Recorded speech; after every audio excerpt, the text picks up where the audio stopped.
इनके गुणों को कंपेरिजन करें तो आपको पता है जो एक तत्व ब्रह्म है, उस ब्रह्म की बात अगर हम करें, जो मुख्य तत्व है, जो सबका आधार है, वह शून्य है। वह न सत्य है न असत्य है। हाँ, इसमें नेति नेति का सिद्धांत है, न तो ये है न तो वो।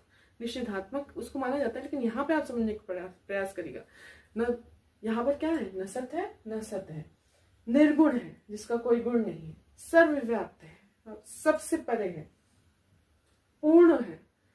मोक्ष प्राप्त करने पे हम उनको प्राप्त करते हैं, और वही मोक्ष भी है, परमार्थ भी है, अकर्ता है, कुछ भी मतलब अकर्मण्य है।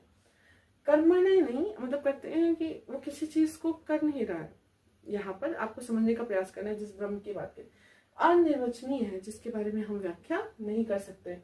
शुद्ध चैतन्य है, निरपेक्ष है और अव्याख्यित है, न आदि है न अंत है। जिस ब्रह्म की यहाँ पर बात कही गई है, जैसे कि अलग अलग ब्रह्म दर्शनों में ओंकार स्वरूप उनको माना जाता है,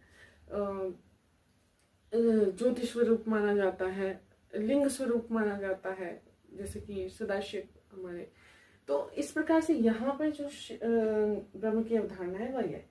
जब यह ब्रह्म माया के संपर्क में आते हैं, अर्थात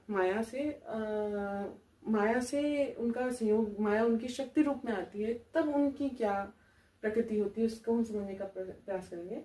वही ब्रह्म, उनकी सारी प्रकृति है वही चीज, बस वो निर्गुण से सगुण हो जाते हैं, अकर्मण से कर्मण्य हो जाते हैं।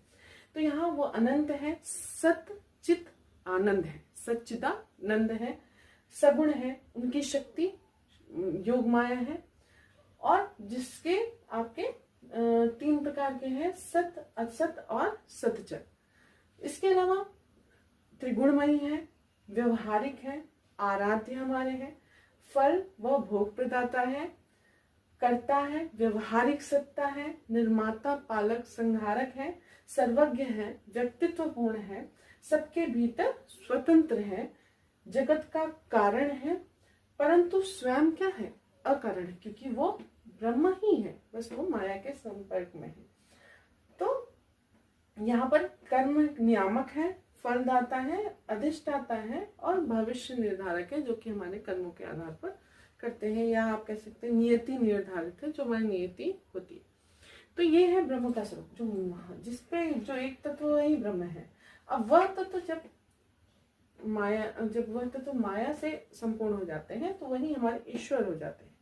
जैसे कि हम उनको अलग अलग रूपों में पूछते हैं, चाहे बजरंगबली हो, चाहे भोलेनाथ हो, चाहे हमारे जगन्नाथ हो, जिस रूप में